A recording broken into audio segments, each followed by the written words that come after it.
अस्सलामुअलैकुम दोस्तों, कैसे हैं आप सब। मैं आप सबको यूट्यूब चैनल इंग्लिश लिटरेचर पे वेलकम कहती हूँ।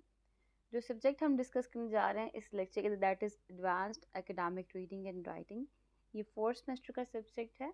इसमें जो टॉपिक हमने डिस्कस करना है दैट इज़ सिम्बल्स। हम बात करेंगे how to read and write about symbols in fiction. तो टाइम को वेस्ट किए बगैर जो आज का लेक्चर है करते हैं शुरू। फर्स्ट ऑफ ऑल, सिम्बल्स क्या होते हैं?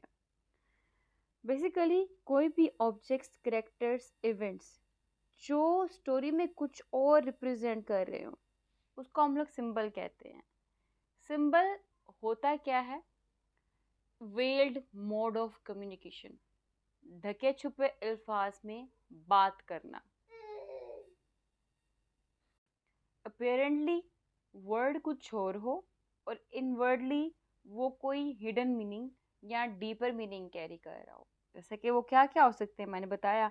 ऑब्जेक्ट्स भी हो सकते हैं, कैरेक्टर भी हो सकते हैं, इवेंट्स भी हो सकते हैं जो समथिंग एल्स रिप्रेजेंट कर रहे हैं, यानी कि अपेरेंटली कुछ और दिख रहे हैं, इनवर्टली कुछ और रिप्रेजेंट कर रहे हैं। और ये अगेन एंड अगेन स्टोरी में रिपीट भी होते रहते हैं, कभी किसी फॉर्म में कभी किसी फॉर्म में। For example, death of a salesman, हम देखते हैं कि उसमें सेल्समैन जब एंटर होता है उसने 2 ब्रीफ केस पकड़े हैं। अब वो 2 ब्रीफ केस पकड़े हैं और वो बहुत थका हुआ है। ये चीज़ क्या सिंबलाइज कर रही है? अगर हम गौर से स्टोरी को देखते हैं पता लगता है कि उसके 2 बेटे हैं, दोनों ही उसके लिए वो बर्डन बने हुए हैं। तो वो ब्रीफ केस सिंबलाइज कर रहे हैं उस दोनों सेल्समैन के दोनों बेटों को, जो कि उसके लिए एक बर्डन है। ठीक है, हम डीपर मीनिंग निकाल रहे हैं ना। तो कैसे निकालते हैं? जब हम स्टोरी को गौर से देखते हैं।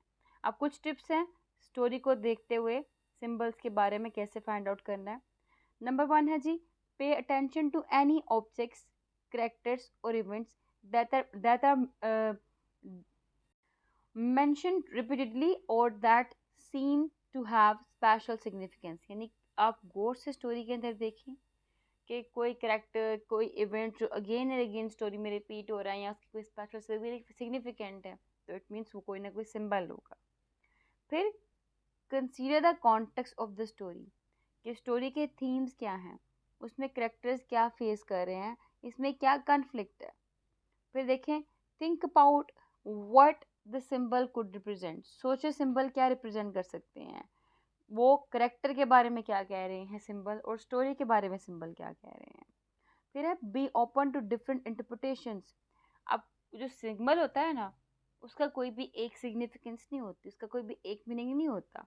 ठीक है, there is no one right answer when it comes to interpreting symbol. जब हम इंटरप्रेट कर रहे होंगे सिंबल को, कोई भी एक आंसर इसका ठीक नहीं होगा। हम मल्टीपल आंसर्स, मल्टीपल इंटरप्रिटेशंस निकालते हैं उस सिंबल को लेकर। क्लियर? यानी एक सिंबल किसी एक पर्सन के लिए कुछ है तो दूसरे पर्सन के लिए कुछ और हो सकता है। For example, in the novel Scarlet Letter, अब हम स्कारलेट लेटर में देखते हैं कि जो स्कारलेट लेटर है ना, ये सिंबल है सिन का भी और शेम का भी। लेकिन इसी स्टोरी के अंदर हेस्टर का करेक्टर है, उसके लिए यही जो स्कारलेट लेटर है स्ट्रेंथ और रेजिलियंस का सिंबल बन जाता है। क्लियर? इस तरह से आप स्टोरी में देखेंगे किसी की विक्ट्री किसी के लिए सिंबल होगी पॉजिटिविटी का, लेकिन किसी के लिए नेगेटिविटी का सिंबल होगी। स्टोरी जैसे प्रोसीड होगी उस स्टोरी को अंदर आप देखेंगे कि मतलब सिंबल की सिंगल इंटरप्रिटेशन नहीं की जा सकती, मल्टीपल इंटरप्रिटेशंस निकलती हैं। क्लियर? ये तो आपको रीडिंग का समझ लग गया। अब राइटिंग की तरफ चलते हैं। When you are writing a story you can use symbols to add depth and meaning to your story.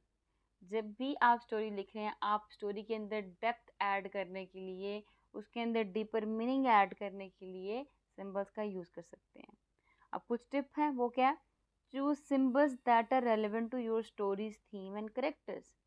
ठीक है, ऐसे सिंबल्स जो आपकी स्टोरी के थीम और करेक्टर से बिल्कुल रेलिवेंट हो, वैसे के सिंबल्स चूज करें। यूज सिंबल स्पेरिंगली, यानी वैसे सिंबल यूज़ करें जो सूटेबल हो, ज़्यादा सिंबल्स ना यूज़ करें, क्योंकि अगर आप ज़्यादा सिंबल्स यूज़ करते हैं ना तो क्या करेगा, वो आपके स्टोरी को और रीडर को कंफ्यूजिंग बना देगा। फिर बी सिंबल, अपने रीडर्स को ये ना बताएं कि ये सिंबल क्या रिप्रेजेंट कर रहा है, रीडर को खुद डिस्कवर करने दे इस सिंबल का क्या मतलब हो सकता है। फिर है allow the symbol to evolve over the course of the story. जैसे जैसे स्टोरी आगे बढ़ती है ना, वैसे वैसे सिंबल जो है उसको चेंज होने दें। और सिंबल को पूरी स्टोरी के अंदर इवॉल्व होने दें। ठीक है, ये कुछ राइटिंग टिप्स थे। एग्जाम्पल्स देख लें। अब एग्जाम्पल क्या है? अब the bird soared through the sky, its wings spread wide, it was free to go wherever it wanted। The bird यहाँ पर रिप्रेजेंट क्या कर रही है कि परिंदा हवा में जहाँ मर्जी जाए जा सकता है। यहाँ पे वर्ड जो है वो फ्रीडम को रिप्रेजेंट कर रही है। The bird represents freedom because it is able to fly wherever it wants, जहाँ मर्जी चाहे जा सकता है। The author uses this symbol to suggest that the character is also longing for freedom।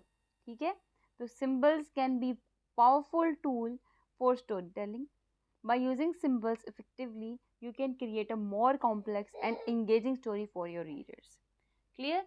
तो ये सिंबल की एक पावर होती है कि इसके थ्रू आप एक इंगेजिंग, एक पावरफुल स्टोरी, एक इफेक्टिव स्टोरी क्रिएट कर सकते हैं। रीडर जो है उसके अंदर अपने आप को पैसिवली नहीं, एक्टिवली इंगेज कर सकता है जब वो स्टोरी पढ़ा हो, क्योंकि जब वो सिंबल को फाइंड आउट करने जा रहा है तो वो एक्टिवली वर्ड्स को देखेगा, करेक्टर्स को देखेगा, कहाँ कहाँ पे रेपिटेशन हो रही है, किसकी क्या सिग्निफिकेंस है।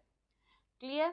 तो ये था हमारा टॉपिक आज का। आई होप ये वीडियो आपको पसंद आई होगी। वीडियो पसंद है वीडियो को लाइक भी करेगा, चैनल को सब्सक्राइब करना मत भूलिएगा। दुआ में खास याद रखिएगा। Stay tuned with us, take care.